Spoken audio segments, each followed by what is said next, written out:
Muy bien, buenos días a todos. Gracias por asistir a esta tercera sesión de medicina basada en evidencias.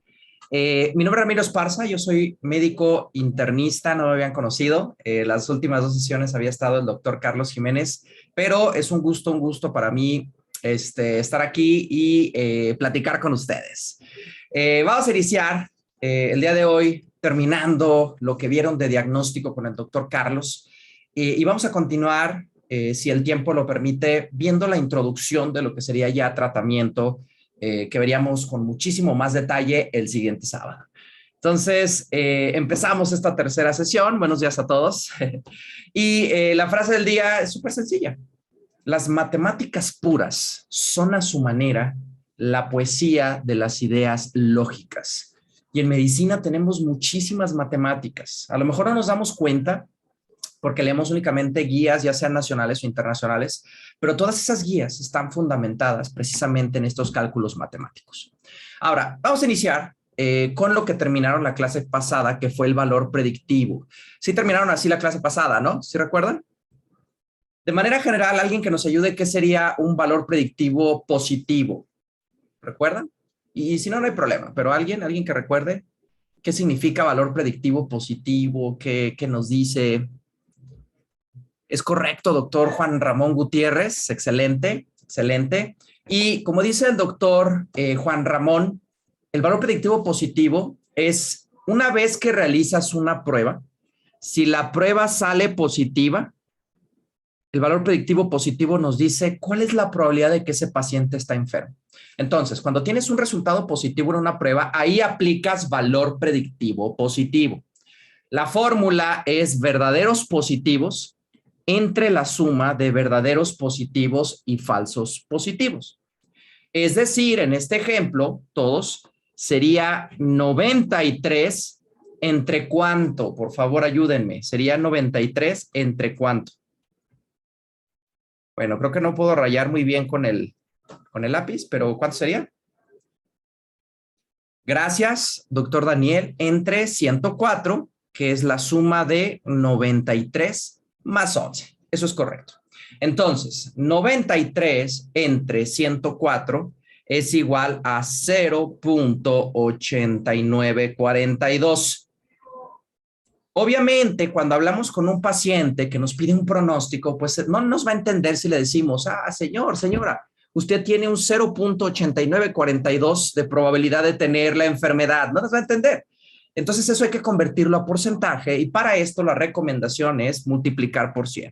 Entonces, para convertir de decimal a porcentajes, obviamente tendríamos que multiplicar por 100 y el valor predictivo positivo en este ejemplo sería de 89.42. Ahora, ¿cuál sería el valor predictivo negativo? Ayúdenme, negativo. Por favor, ¿qué diferencia tendría con el positivo? En el valor predictivo negativo partimos de ¿qué? ¿Partimos de qué? Gracias, es correcto.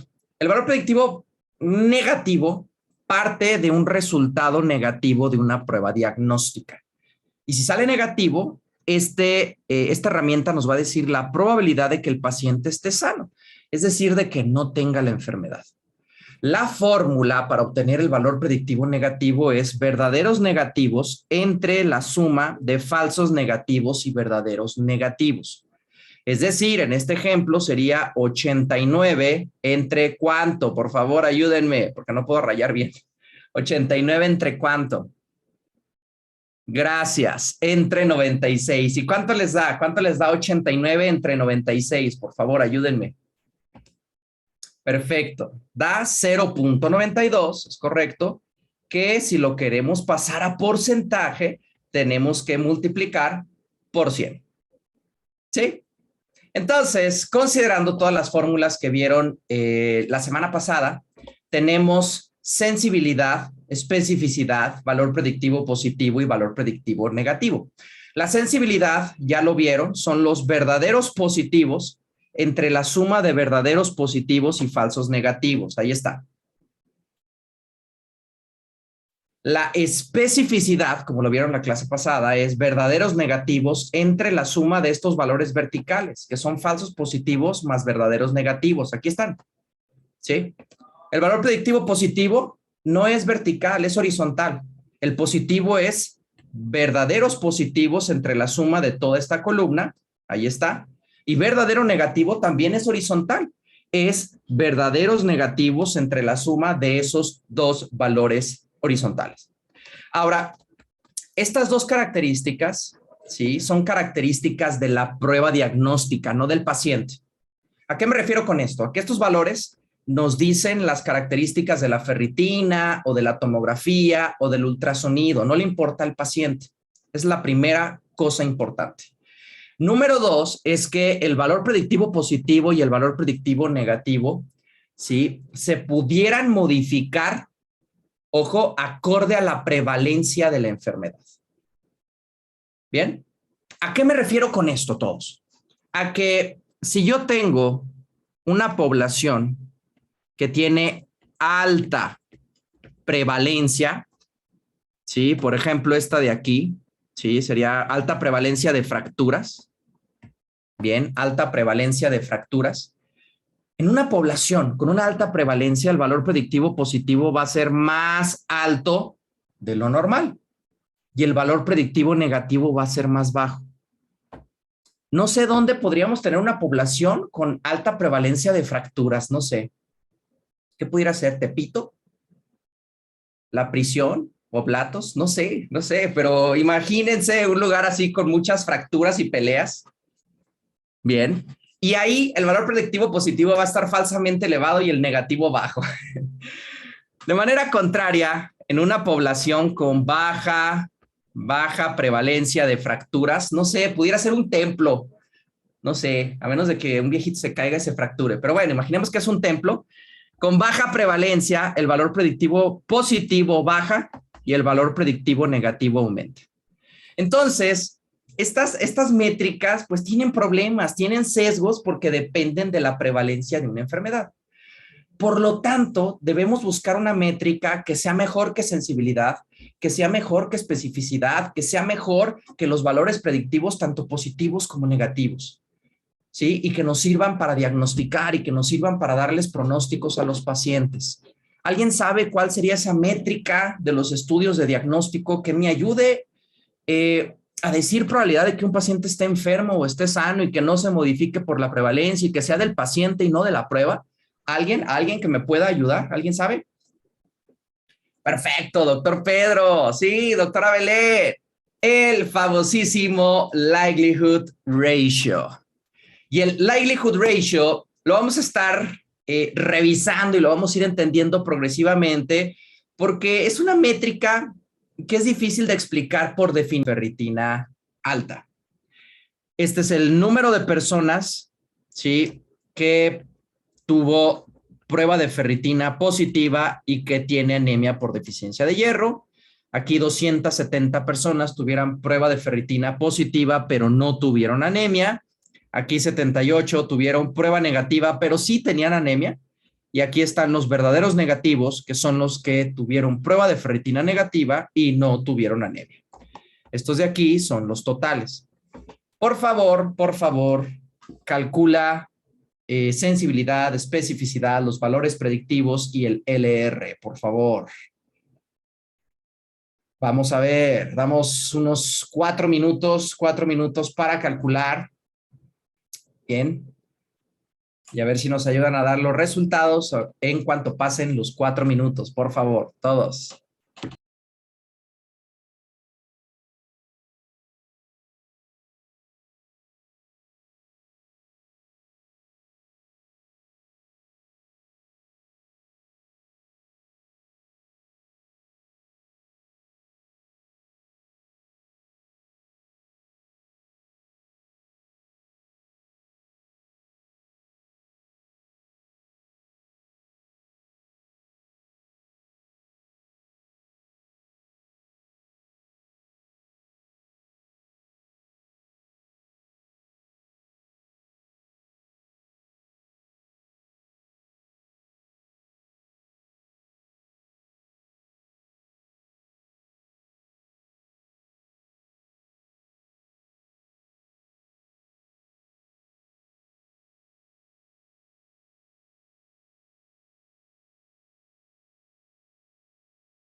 ¿Listos todos? Ok, ¿cuál es el LR positivo? LR positivo, por favor, ayúdenme. Por ahí ya puso el doctor Gabriel, 5.26, ¿de acuerdo? LR negativo, ¿cuánto? Gracias, 0.11, 0.11, excelente. Les pregunto esto, ojo, les pregunto esto, porque en realidad de estos parámetros, ¿cuál dije o cuáles dije que eran los más importantes que tú tenías que buscar? Sí, los LRs, los LRs. Entonces, tu enfoque debió haber sido en esto. ¿Sí queda claro? ¿Todos? Ok, ahora, hemos visto muchos números, hemos visto muchas fórmulas, pero ahora, la gran pregunta que tendríamos es cómo aplicar esto, sí, en el mundo real. Entonces, ojo, voy a mostrarles esto que es finalmente qué es lo que vamos a hacer con los likelihood ratio. Como ya habíamos visto, a doña Lupita no le interesan tus fórmulas, no le interesan tus matemáticas, para nada. Probablemente al médico tampoco. Pero algo que sí importa es la probabilidad de que el paciente esté enfermo o sano. Y tú, con todo esto, tú puedes sacar exactamente el porcentaje de probabilidad que va del 0 al 100% de que el paciente tenga o neumonía o apendicitis o cáncer o lo que tú quieras.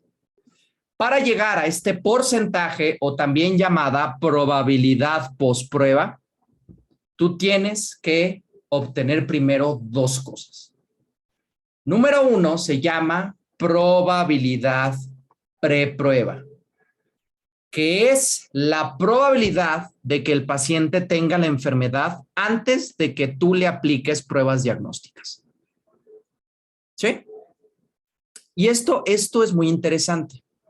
La probabilidad preprueba, ojo, la probabilidad preprueba, tú la puedes sacar considerando la incidencia o prevalencia de una enfermedad acorde a los libros, acorde a tus estadísticas del hospital, de tu ciudad, del país, o a lo mejor de un artículo de investigación.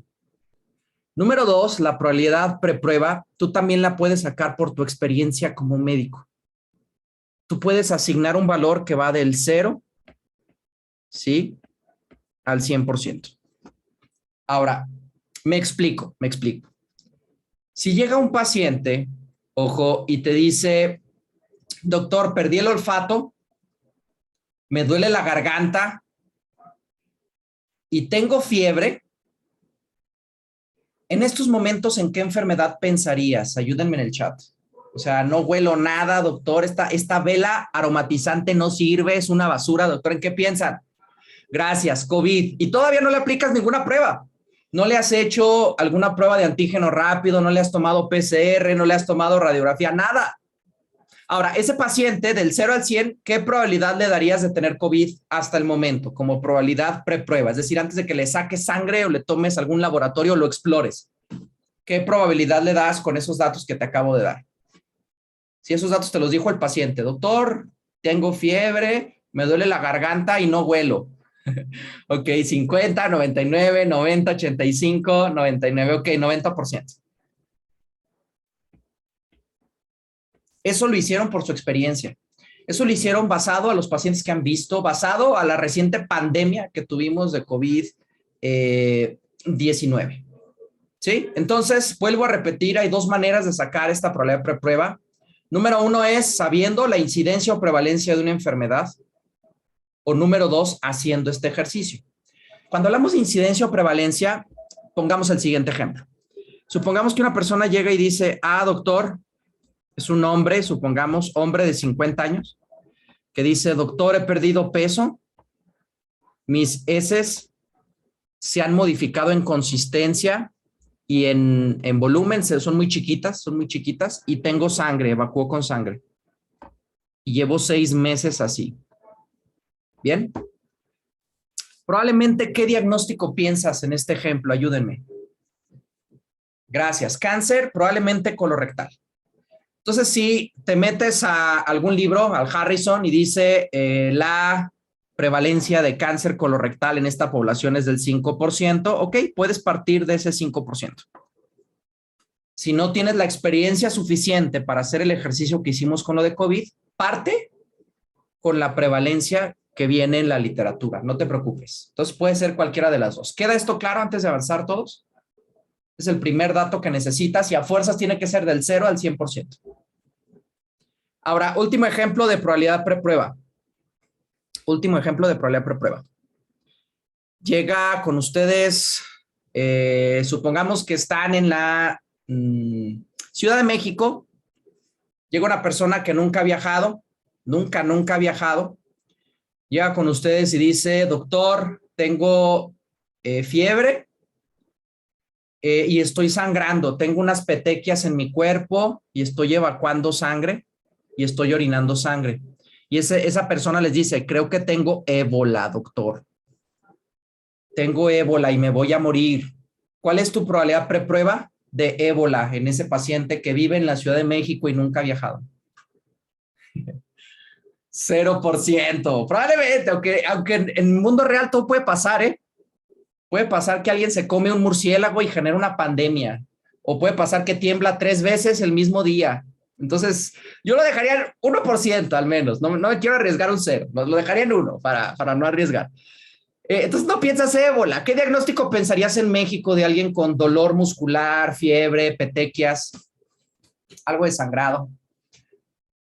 Sí, pues probablemente dengue, sí, concuerdo, aunque en Ciudad de México está más difícil, pero bueno, es más factible un dengue que un ébola. ¿Concuerdan conmigo que en nuestro país es más probable un dengue que un ébola?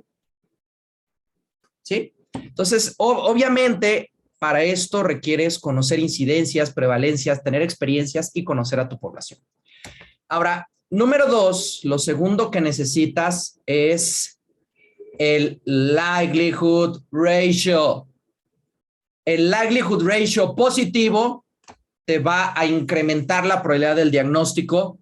El likelihood ratio negativo te va a disminuir la probabilidad de ese diagnóstico. Y con estos dos elementos, tú vas a llegar a obtener la probabilidad diagnóstica de manera exacta. Exacta. Entonces, vamos a ver el siguiente ejercicio y vamos a ver 3 maneras de sacar la probabilidad post prueba. Una extremadamente difícil, una moderadamente difícil y una regalada. ¿Les parece bien? Solo hay que aprendernos la fácil, la regalada, pero vamos a ver de dónde sale todo eso. En este ejemplo tenemos a Juan y Juan llega porque sospecha neumonía. Juan tiene tos, Juan tiene fiebre. Bien. Como tiene tos y tiene fiebre, le hicieron una radiografía y en la radiografía hay un infiltrado basal derecho.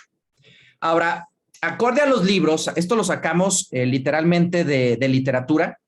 Si un paciente llega a urgencias con tos y con fiebre, la probabilidad de neumonía es del 5%. Y es baja porque pudiera ser una faringoamigdalitis. O sea, por eso es tan bajita en estos momentos, porque hay otros diagnósticos, hasta una mononucleosis infecciosa, por ejemplo, te da pues tos y te puede dar fiebre. Ahora, el LR positivo de un infiltrado basal derecho es de 10 acorde a esta referencia. ¿Bien? Entonces, partimos de una probabilidad preprueba de un 5%, al menos con esta literatura. Obviamente, si tú ya conoces a tu población, si tú eres urgenciólogo, tú probablemente vas a subir ese porcentaje de un 5 a más de 5, pero basándonos solo en literatura para hacer el ejercicio. Entonces, para obtener la probabilidad postprueba, método número 1 es hacer todas estas fórmulas que están aquí. Primero esta fórmula que es momios preprueba, luego esta fórmula que es momios postprueba y luego sacas la probabilidad postprueba. Sí, obviamente hacer esto a las 3 de la mañana pues no tiene sentido. O sea, imagínate, tienes 100 pacientes y vas a andar sacando los momios. Hasta si eres R1 te va a regañar el R4 o el de base. ¿Qué estás haciendo con esas cochinadas tú calculando? No, es muy difícil. Ahora, momios, ¿qué son los momios? ¿Alguien sabe? ¿Alguien sabe qué son momios? A ver, ¿alguien? ORs. OR es una razón de momios, es una división de momios, sí, pero ¿qué son los momios? ¿Alguien sabe? ¿Alguien apuesta? Yo, doctor, yo apuesto. Los momios, únicamente para que sepan, es el número de veces de probabilidad de que un evento suceda. Por ejemplo, si tienes un dado de 6 caras, ¿sí? La probabilidad de que salga un 3 es de 1 en 6. Esos son los momios. El momio aquí sería 1 en 6. Si lo cambiamos de momios a probabilidad, ¿cuál sería la probabilidad de que salga un 3 en un dado de cara de 6? ¿Alguien sabe cómo sacar eso? ¿Cómo podría sacar eso? ¿Qué tendría que hacer? Si el momio es 1 en 6, ¿cómo sacaría la probabilidad de que salga un 3 en el dado? Gracias. 1 entre 6, doctora Estefanía, concuerdo. Y 1 entre 6 es 16%. Entonces, cuando hablamos de momios, sería 1 entre 6, la probabilidad es de 1 en 6. Y si hablamos de probabilidades, que es un porcentaje, sería 16.6%. Pregunta para todos. ¿Qué se entiende más mentalmente? ¿El momio que es 1 en 6 o la probabilidad del 16% de que salga un 3 en un dado? Para ustedes, ¿qué es más entendible? ¿El 16% o el 1 en 6? Sí, pues la probabilidad. Por eso el likelihood ratio, sí, puede ser difícil de entender. O sea, ¿qué significa un 10? ¿Qué significa un 15? Pero si ya te dicen el porcentaje, va a ser más fácil de entender. Ahora, muy importante esto, muy importante esto. Nuestro cerebro está diseñado para probabilidades, para porcentajes. Es muy fácil para nosotros saber qué es un 50%, es decir, la mitad, qué es un 100%. Los momios son difíciles de entender. Y para ejemplificarlo, les voy a pedir, por favor, que contesten lo siguiente. Les voy a dar un escenario hipotético. Por favor, todos escuchen. Has ganado un sorteo y puedes elegir 2 premios, ¿sí? 2 premios. El premio A son 1,000 pesos al día por 30 días. Es un ejemplo, ¿eh? Es un ejemplo. El premio B es 1 centavo el primer día, 2 centavos el segundo día, 3 centavos perdón, 4 centavos el tercer día, 8 centavos el cuarto día, 16 centavos el quinto día, 32 centavos el sexto día. Pregunta, por favor, para todos. Les va a aparecer en sus pantallas. ¿Qué premio eliges? A ver, ayúdenme. ¿Qué premio eligen de los dos? Hipotéticamente.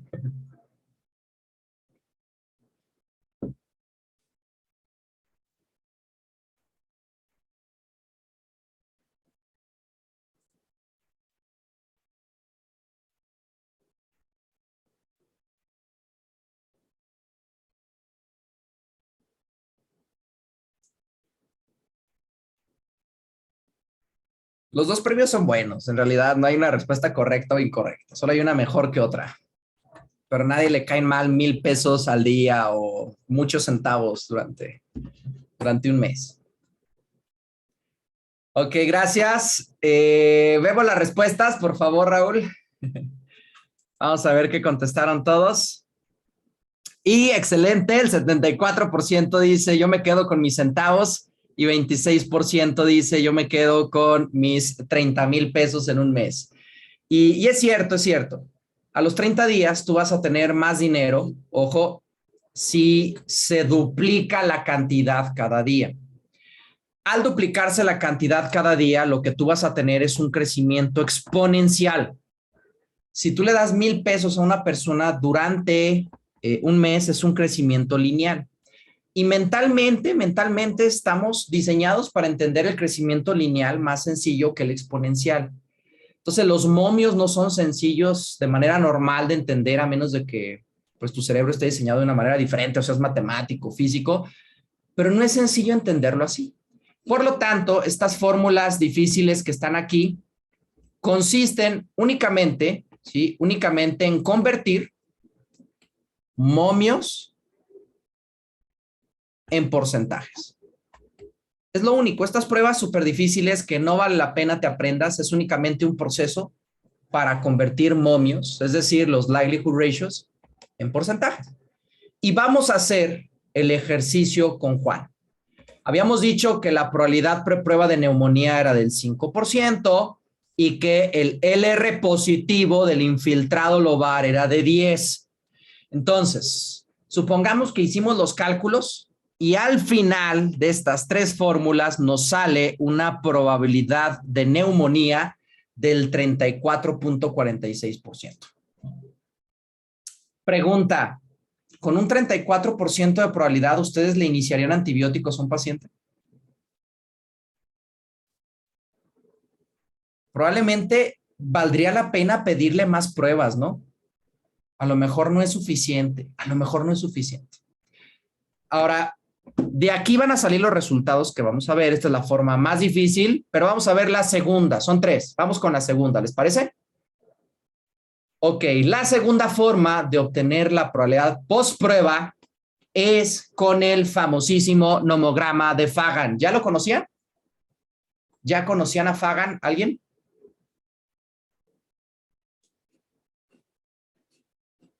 ¿No? Ok. El nomograma de Fagan, ¿sí?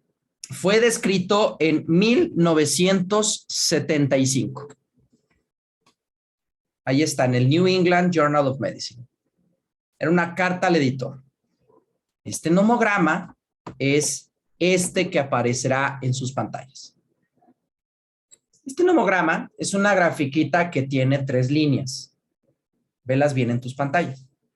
Las 3 líneas no van a sorprender a ninguno de ustedes. La primera es probabilidad preprueba, la segunda es likelihood ratio y la tercera es probabilidad postprueba. Entonces, para usar este nomograma, lo que tú vas a hacer es trazar líneas. ¿Sí? Trazar líneas. Vas a partir igual de una probabilidad preprueba. En este ejemplo es un paciente que tiene 30% de probabilidad preprueba. Esa línea vas a hacer que coincida con el LR, ya sea positivo o negativo que encontraste. Y al hacer que coincida, vas a seguir la línea y automáticamente te va a decir la probabilidad posprueba de que tengas enfermedad. Y aprovechemos este ejemplo, por favor. Aquí este paciente llegó contigo y tenía un 30% de probabilidad de estar enfermo. Le hiciste una prueba y salió positiva y esa prueba tenía un LR de 50, LR positivo.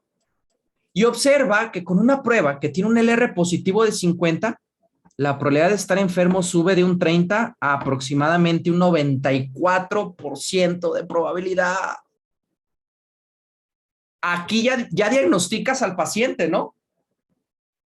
Obviamente con esta probabilidad le dices, no, señor, usted está enfermo. Ahora, un segundo ejemplo hipotético. Tienes un paciente con un 5% de probabilidad preprueba de alguna enfermedad y le haces un estudio diagnóstico. Sale negativo. Este estudio diagnóstico tenía un LR negativo de 0.05. Observa que al salir negativa la prueba y con ese LR, la probabilidad de que esté enfermo baja al 0.5%. ¿Qué le dirías a este paciente hipotético?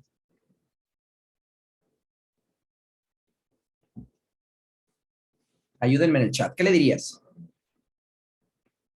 Le dices, ay, tengo dudas. Le voy a hacer ahora un PET scan. ¿Le dirías eso a este paciente? En la priva sí, doctor. No, pues que no está enfermo. Que no está enfermo, 0.5%. Ahora vayamos, por favor, con Juan. Habíamos dicho que la probabilidad preprueba de Juan era 5% y el LR positivo es de 10. Por favor, con un lápiz o con una hoja, trata de ver en tu pantalla cuál sería la probabilidad postprueba, por favor. Trata de hacerlo. A ver si te sale más o menos.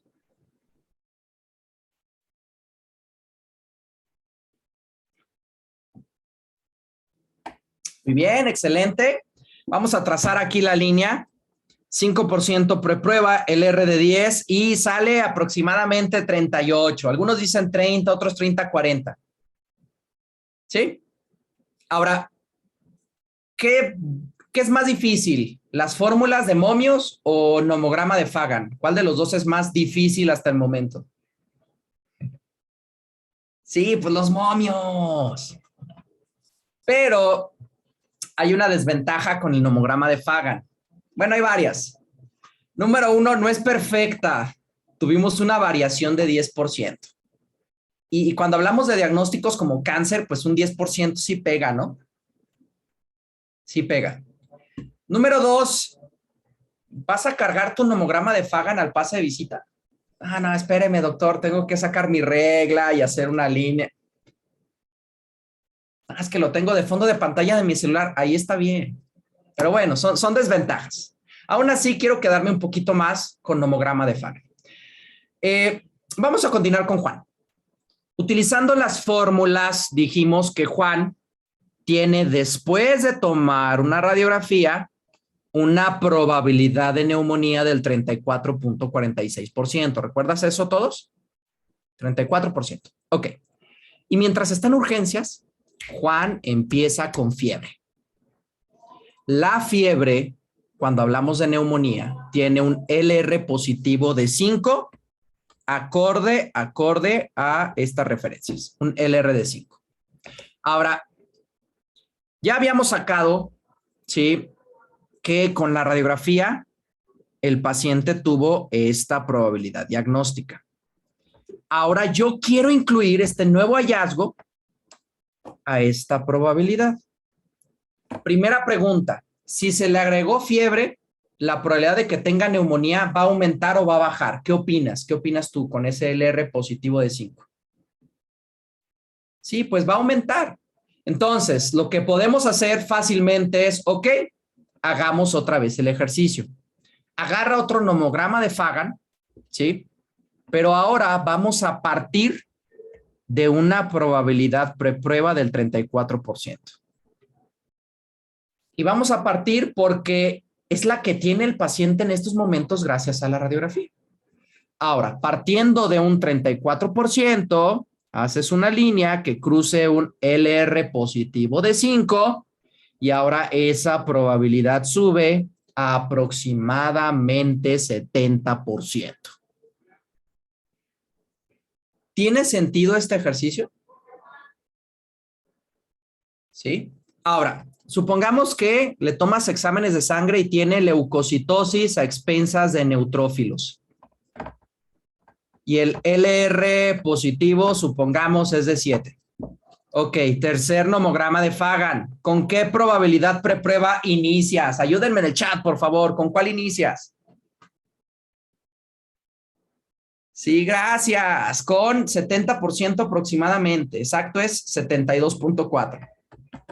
Bueno, ya no puedo rayar, pero aquí está, 70%. Y vas a hacer una línea que cruce con el LR positivo de 7 y probablemente va a llegar a lo mejor ya 90%. Ahora sí, ¿le darías antibióticos a este paciente o lo mandas a su casa? Ah, váyase, señor. Nos vemos la siguiente semana. Sí, pues antibióticos. ¿Queda claro? ¿Queda claro esto?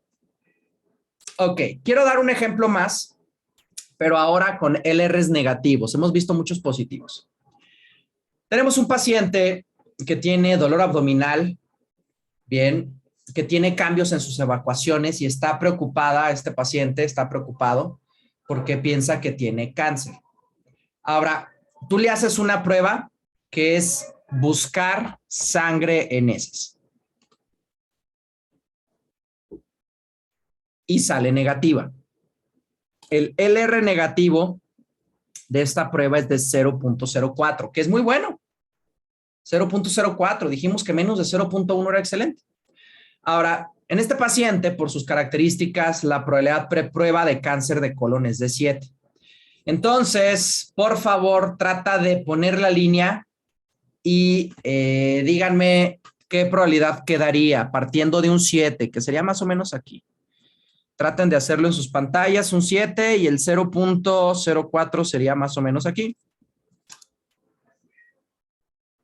¿Cuánto les queda más o menos de porcentaje? Digo más o menos porque ya sabemos la deficiencia del nomograma de Fagan. ¿Cuánto sería prox? Muy bien, 0.1. Ok, dicen por ahí 0.4. Bien, sería aproximadamente 0.25. Más o menos, vean la línea. Ahora, vuelvo a repetir, y en las respuestas del chat se observa, el problema del nomograma de Fagan es que no es muy exacto. Y por eso tenemos la tercera y última manera de sacar la probabilidad postprueba, que es la más fácil de todas y las que recomiendo que ustedes usen. ¿Bien? Y esta es aplicaciones. ¿Bien? Estoy seguro que ya tienes aplicaciones de calculadores médicos en tu celular y lo más probable es que ya esté ahí. Trata de hacer el ejercicio, busca si tiene probabilidad postprueba o likelihood ratios y ponnos en el chat si lo tiene y qué aplicación es. Aquí solo puse dos, que es MediQuations y MDCalc, pero hay muchísimas más. A ver si nos puedes compartir en el chat si el calculador que tienes incluye likelihood ratios, por favor. Sirve que los bajamos y los coleccionamos. Esa es la forma más fácil de todas. Con calculadores tú puedes sacar el LR positivo y negativo y también te calcula la probabilidad postprueba. De hecho, hay algunas aplicaciones, por ejemplo, el Diagnose, gracias, doctora Ana. Hay aplicaciones donde ya le pones neumonía y ya te salen todos los signos y solo te hace el cálculo. Automáticamente te calcula la probabilidad postprueba. ¿Bien? Pero al menos ya sabes de dónde sale este porcentaje. ¿Sí queda claro esto para todos? Con este ejercicio, tú ya pudieras decir exactamente la probabilidad del diagnóstico del paciente. Hasta con decimales. Y hasta si lo haces en tus notas te van a decir, ay, no manches, ¿por qué estás haciendo esto? No inventes. ¿Cómo que la probabilidad de insuficiencia cardíaca es del 72.15%? ¿De dónde te sacas eso? Ah, de aquí. Sí, así de sencillo, así de sencillo. Ahora, también hay páginas de internet, ya para si algún día vas a hacer alguna exposición o algo, hay páginas de internet donde también lo puedes hacer. Ya que subamos la presentación, puedes también anotar el link, no hay problema, lo vamos a dejar junto con el video. Aquí literalmente puedes hacer el cuadro 2x2 y te saca todos los cálculos. Esta es otra página que, repito, te la vamos a dejar al subir la presentación. Y esta página te da los resultados, te hace el algoritmo y te da el nomograma de Fagan automáticamente. Entonces, pues creo que vale la pena las dos páginas y especialmente las aplicaciones que ya tienes en tu celular. ¿Queda esto claro por lo pronto? ¿Hay alguna duda, por favor? ¿Vamos bien?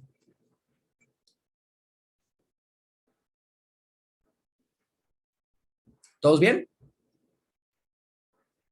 Ok, porque falta algo importante. Para ver lo siguiente, les voy a pedir, por favor, que todos contesten las siguientes dos preguntas, por favor. Todos contesten las siguientes dos preguntas.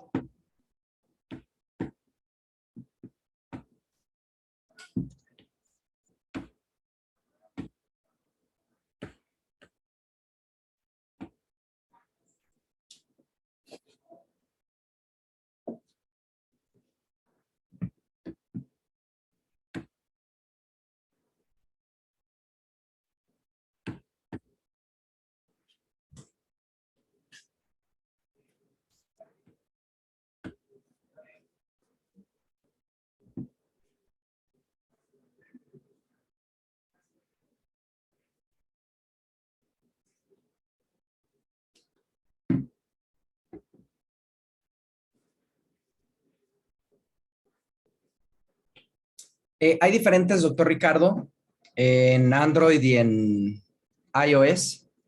Pero sí, puede poner el nombre de la aplicación. Perdón, aquí está MDCalc. Esta es MediQuation. Y hay más. Prácticamente todos los calculadores médicos ya incluyen estas opciones. Entonces, probablemente si ya tiene un calculador médico, doctor Ricardo, ya viene la función de cálculos bayesianos, es decir, likelihood ratio, sensibilidad, especificidad y probabilidad postprueba. Sí, entonces probablemente ya va a tener, casi todas las aplicaciones médicas lo tienen. Bien, pero sí, lo puede buscar así con ese nombre. Bien. Ok. Vemos por favor los resultados. Es un ejercicio súper sencillo. Son 2 imágenes. La primera imagen, ¿cuánto pagarías por esta obra? La mayoría dice 1,000 pesos. En segundo lugar dicen 10,000 pesos. Ok, de acuerdo. En la primera imagen, la primera obra de arte, es una obra de arte hecha por Juanita Pérez. Está titulada Flor. Bien, y está inspirada en una flor que encontró en su jardín. El costo aproximado es prácticamente nada, pero pues a lo mejor el costo emocional de esa niña y de sus papás pues es muy alto, pero para nosotros valdría casi nada, a lo mejor 1 centavo, 2 centavos. Bien. La segunda imagen, ustedes dicen doy 1,000 pesos por ella y otros dicen 10,000 pesos, ¿ok? Es una imagen muy interesante, pudiéramos decir prácticamente histórica. Esta pintura se llama Composición Suprematista. Es de una corriente que se llama así, Corriente Suprematista del Arte, y es por un autor llamado Kazimir Malevich. Él es como el estandarte de esta corriente de inicios del siglo XX, y esta obra tiene un valor de 65.8 millones de dólares. Entonces, viendo sus respuestas, pues prácticamente nadie da más de 1,000 pesos por ella, bien, cuando en realidad vale 65.8 millones de dólares. Qué interesante, ¿no? Estos resultados. Ahora, estos resultados reflejan algo que es muy obvio. Los seres humanos somos diferentes. Percibimos las cosas de manera diferente. A lo mejor los papás de Juanita Pérez están orgullosos de esa flor y dicen, esta flor es hermosa, la voy a pegar en mi refrigerador.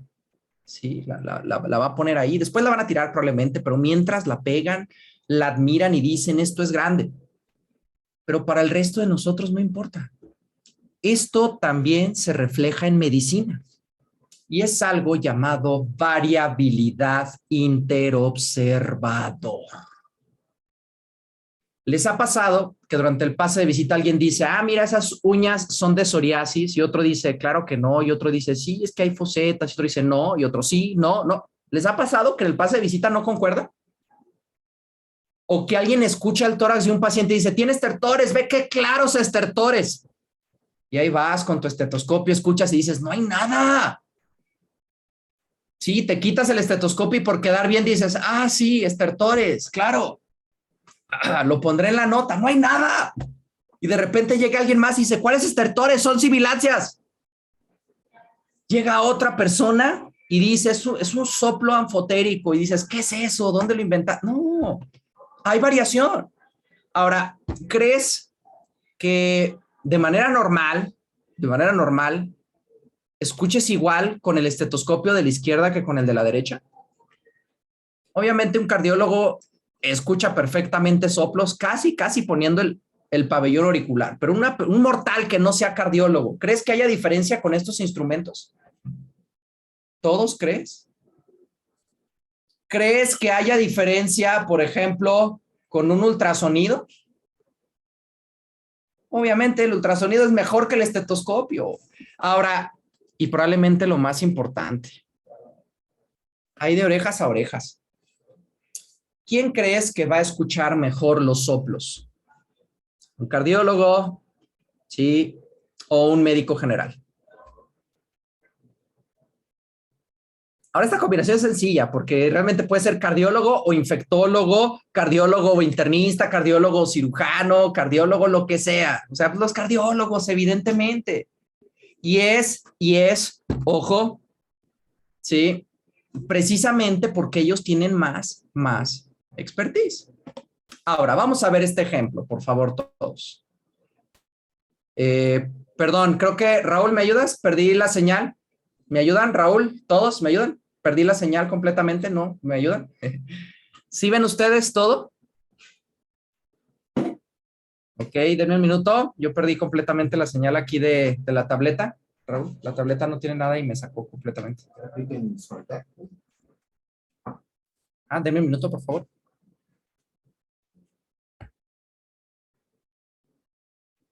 Gracias, Raúl. Es por hablar de los cardiólogos, pero dije que cosas buenas de los cardiólogos, Raúl. Dije que auscultaban perfectamente los soplos.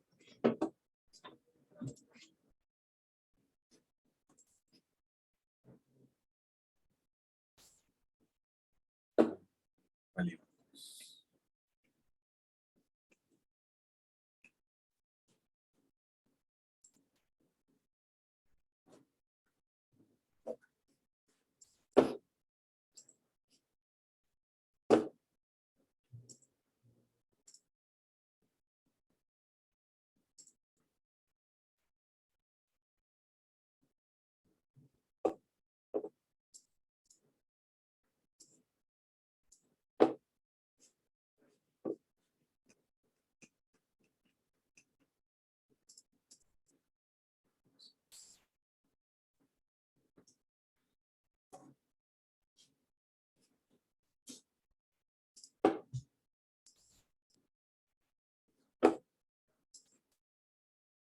Listo, ya les aparece en pantalla la...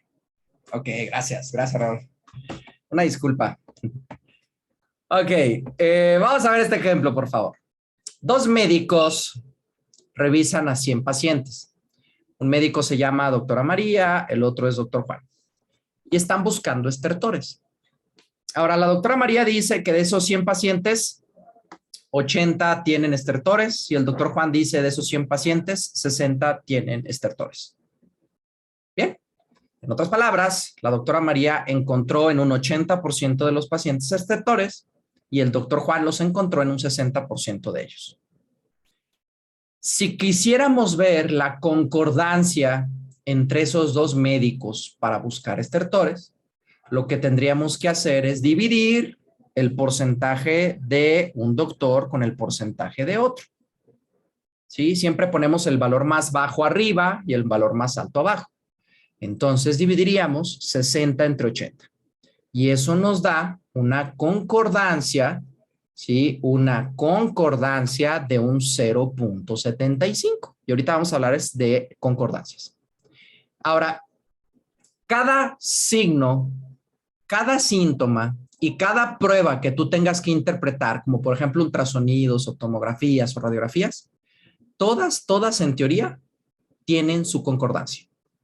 Y esta concordancia la obtienes con algo llamado índice kappa. Se escribe así. ¿Sí? Todavía no conteste. Se escribe así, kappa. Bien. Este índice, escuchen bien, va del 0 al 1. Y se calcula literalmente como lo acabamos de hacer, ¿eh? Literalmente. Tú no necesitas calcularlo, interpretarlo sí. Pero se calcula así y va del 0 a 1. Ahora, antes de ver la interpretación del índice kappa, por favor, ustedes contesten y ayúdenme poniendo la pregunta, por favor. Les va a aparecer en sus pantallas, todos. Por favor.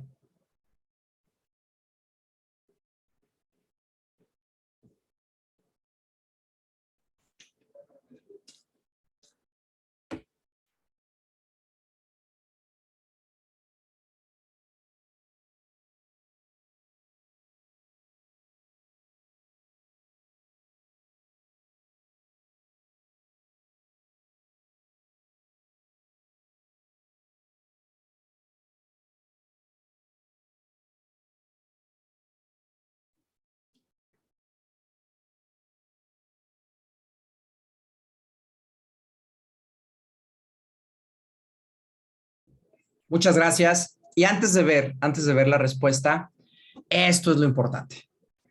¿Sí? Siempre, además del LR positivo y negativo, de cada prueba, ya sea clínica o paraclínica, tienes que ver el kappa. Habíamos dicho que va del 0 al 1. ¿Sí? Un kappa de 0 es Pésimo. Y un kappa de 1 es perfecto, que prácticamente no existe. En realidad, busca, por favor, en mundo real, capas por arriba de 0.81. Eso es lo ideal. O al menos de 0.6. ¿Sí? Al menos. Si tú tienes un kappa de 0.5, es el equivalente a lanzar una moneda. Es decir que, por ejemplo, si estertores tuviera un kappa de 0.5, si yo lanzo una moneda y sello ese estertores, lanzo la moneda y le digo, señor, usted tiene estertores y lo pongo en la nota. Voy con el paciente de al lado, lanzo la moneda, águilas, usted no tiene estertores. Siguiente paciente, lanzo la moneda, sellos, también tiene estertores, señora. Doctor, ni me exploró, ¿qué tiene estertores? Si fuera 0.5. Menos de 0.5 no sirve. Es peor que lanzar una moneda al aire. Nadie se pone de acuerdo si tiene o no ese signo. Bien. Entonces, puntos de corte, lo ideal es arriba de 0.81, eso es lo ideal. Y si no, al menos 0.6. Al menos arriba de una moneda. ¿Sí queda claro?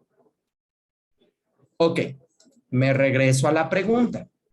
La pectoriloquia tiene un kappa de 0.11. A ver, primero, ¿a quién le ha tocado en un pase de visita que alguien diga, el paciente tiene pectoriloquia y todos felices? Sí, doctor, ¿qué es eso? ¿Qué es pectoriloquia? ¿Qué opinas de un 0.11? A ver, ¿qué opinas de un 0.11? Es pobre, por favor, vemos porcentajes, es pobre. Muchos ni saben qué significa. Entonces la concordancia va a ser pésima. Y 57% dice efectivamente es pobre. Es cierto. Y probablemente, si a lo mejor en tu internado, si estás en el internado, en la residencia, si un médico te dice es que tiene pectoriloquia el paciente, te vas a acercar y no vas a tener ni idea si tiene o no pectoriloquia. No te preocupes, nadie en el mundo tiene idea. ¿Sí? Acorde a la evidencia. No solo eso, estos son los kappas de algunos hallazgos de neumonía. ¿Qué opinas de esos kappas? Ahora, estos resultados son hechos con médicos, ¿eh? ¿Qué opinas? A ver, estertores gruesos, kappa 0.32.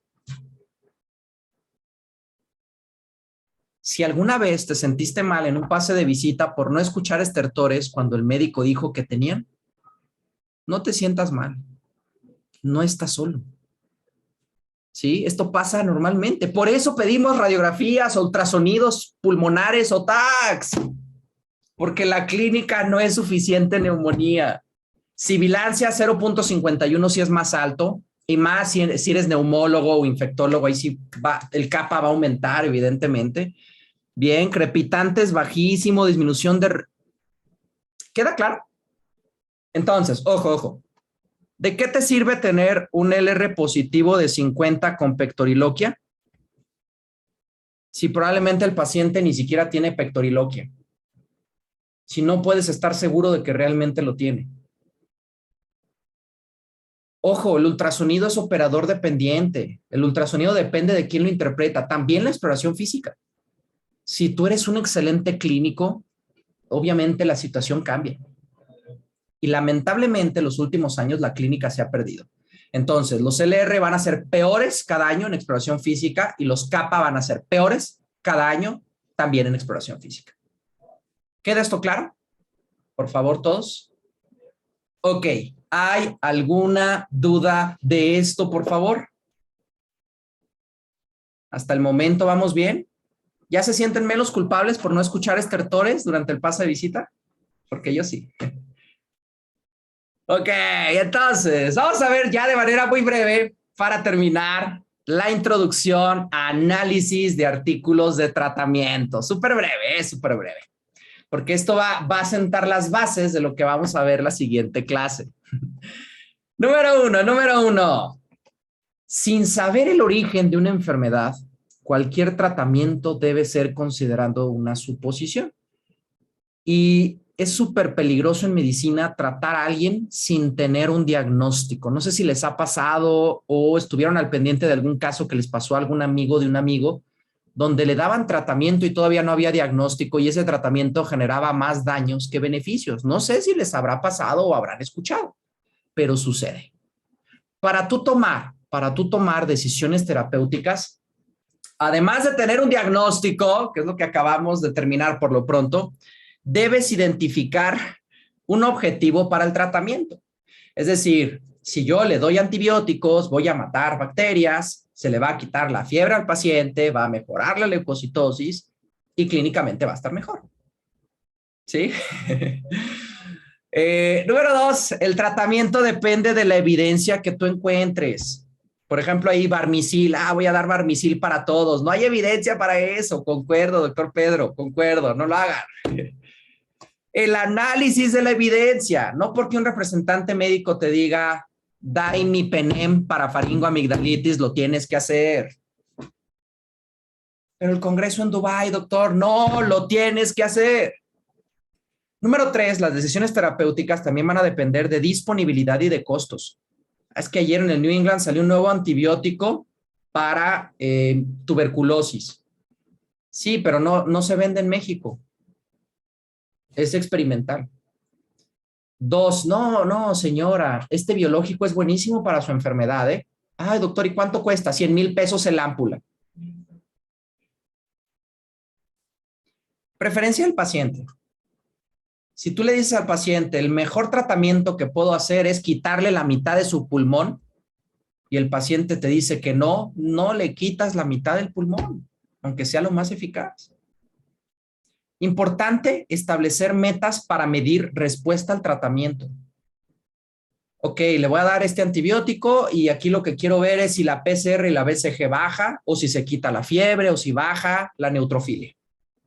Y debes tomar en cuenta también los efectos secundarios. Entonces, sí, hemos visto mucha ciencia estas 3 semanas, pero en realidad esto es el arte de la medicina, es lo que los grandes maestros dicen, la medicina es arte y ciencia. Es cierto. Y esto es parte de ese arte. Esto no sale en calculadores, esto no sale en tu aplicación de calculadores de medicina, ¿verdad? No viene la preferencia del paciente, no viene la disponibilidad, no viene efectos adversos, no viene cómo individualizarlo. Eso sale de aquí. Ahora, la primera pregunta que yo les haría de tratamiento es la siguiente. Por favor, todos contesten.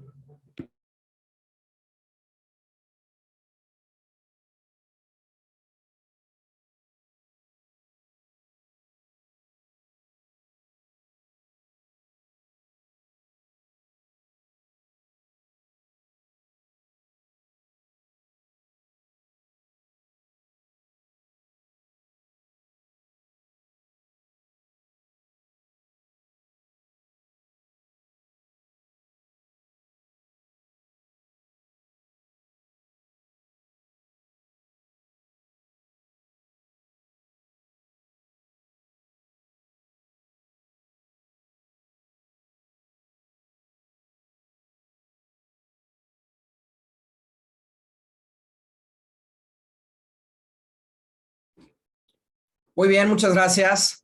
Y ojo, esta es una pregunta muy clásica en metodología, en medicina basada en evidencias, en muchos escenarios. Y aquí la pregunta es sobre tratamiento. Cuando hablamos de estudios diagnósticos, probablemente ya lo comentó el doctor Carlos Jiménez, ahí lo ideal es estudios que comparen con un estándar de referencia, con una prueba que se considera la referencia o el estándar de oro. Eso es lo ideal. Esos estudios pueden ser primarios o pudieran ser revisiones sistemáticas. En el caso de tratamiento, la respuesta es más sencilla. Cuando hablamos de estudios primarios, el gran ganador en tratamiento son los ensayos clínicos. Cuando hablamos de estudios primarios, ensayos clínicos que idealmente deben ser cegados y donde los participantes deben ser asignados al azar. Ahorita vamos a hablar al respecto. Número 2, si ya metemos estudios secundarios, el gran ganador hasta el momento sería revisión sistemática con metaanálisis. que en las revisiones sistemáticas con metaanálisis ahí pudieras meter incluso 20 ensayos clínicos del mismo tratamiento y eso te aumenta el tamaño de la muestra y eso te permite tomar mejores decisiones. Pero si hablamos de estudios primarios, sí, como es en esta pregunta, repito, el gran ganador, por favor, son ensayos clínicos. Vemos porcentajes. Vamos a ver, por favor, y tenemos un 54%. Ahora, esta pregunta es clave porque si tú tienes dudas de si el Barmisil, que por ahí nos ponen en el chat, sirve para tratar lepra, por ejemplo, tú buscarías en PubMed Barmisil, lepra, ¿y qué tipo de estudios pondrías en PubMed? Ayúdenme en el chat. ¿Qué tipo de estudios? Porque aquí es tratamiento, ¿eh? ¿Qué tipo de estudios? Pues puede ser un clinical trial, bien, un ensayo clínico. O si quieres, te puedes saltar y te vas directamente a revisiones sistemáticas con metaanálisis. Bien, pero pues hemos visto todo desde las bases, entonces nos vamos a enfocar en ensayos clínicos. Bien, ensayos clínicos, repito, está en el pico de la pirámide de la evidencia de estudios primarios, sin contar revisiones sistemáticas. Estos ensayos clínicos generalmente están muy controlados. Tú controlas la exposición, es decir, el tratamiento, y tienes aparte un grupo control donde no das el tratamiento. Es muy sencillo, es súper sencillo.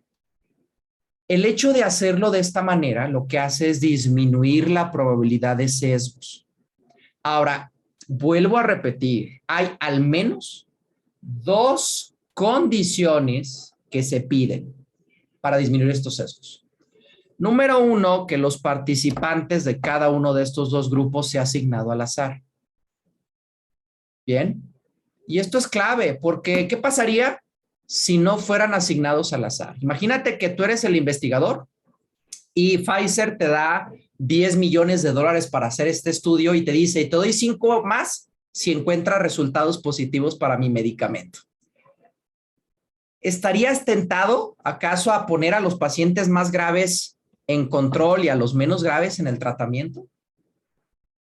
No, doctor, no se puede. Ok, ¿qué pasaría si tuvieras un familiar? ¿Lo meterías al grupo de tratamiento, al grupo de control? A ver, a un familiar tuyo. Sí, a tu abuelita que está enferma, ¿la metes en tratamiento o en control? Sí, somos humanos. Somos el sesgo del amor, dice la doctora Belén, es cierto. Nunca hay que pensar con el corazón, doctora Belén. Sí, aquí tampoco. Entonces, es necesario cegarlo, lo siento. No podemos confiar en los seres humanos, lo siento. Doble o triple ciego. No podemos confiar en nadie. Spoiler de vida, no confíes en nadie. Bien. Entonces, además de asignar al azar, hay que estar ciegos. Bien. El investigador no puede saber quién está en cada grupo. Y generalmente se le da un código, muchas cosas. Hay muchas maneras de cegarlo que van más allá de la finalidad de este mini cursito, pero ciego y asignado al azar. Ahora, un ensayo clínico convencional, ¿sí? Paralelo, sería como lo ves en pantalla. Tienes una población en estudio, supongamos pacientes con lepra, siguiendo el ejemplo del Barmisil. Tienes un grupo de intervención o experimental, es decir, el que les das el Barmisil, y un grupo control que le pudieras dar el tratamiento estándar para lepra, pudiera ser dapsona y rifampicina, o en algunos escenarios pudiera ser placebo. Este estudio, ojo, es prospectivo. Vi, de hecho, muchos pusieron cohorte, que también clásicamente es prospectiva, aunque hay cohortes históricas que no lo son. Pero es cierto, se parece a las cohortes. La diferencia es que los ensayos clínicos son dos grupos, uno con tratamiento experimental o intervención y otro sin el tratamiento experimental o puede ser placebo. Y al final del estudio, después de darle un seguimiento que pueden ser 6 meses, 1 año, 2 años, al final del estudio vas a medir la cantidad de eventos adversos o benéficos que presentó cada uno. ¿sí? Y vamos a hacer muchas métricas. Ahora, quiero comentar algo. Hay otro tipo de ensayos clínicos que están muy de moda desde hace como 3 o 4 años, que son los ensayos clínicos pragmáticos. Estos ensayos clínicos, en lugar de que el investigador tenga todo controlado, así todo obsesivo compulsivo, esos ensayos clínicos pragmáticos son libres. Es decir, llega el paciente, le das el tratamiento, a algunos les va a tocar placebo, a otros les va a tocar el experimental, y le vas a decir al paciente, señor paciente, váyase y haga su vida.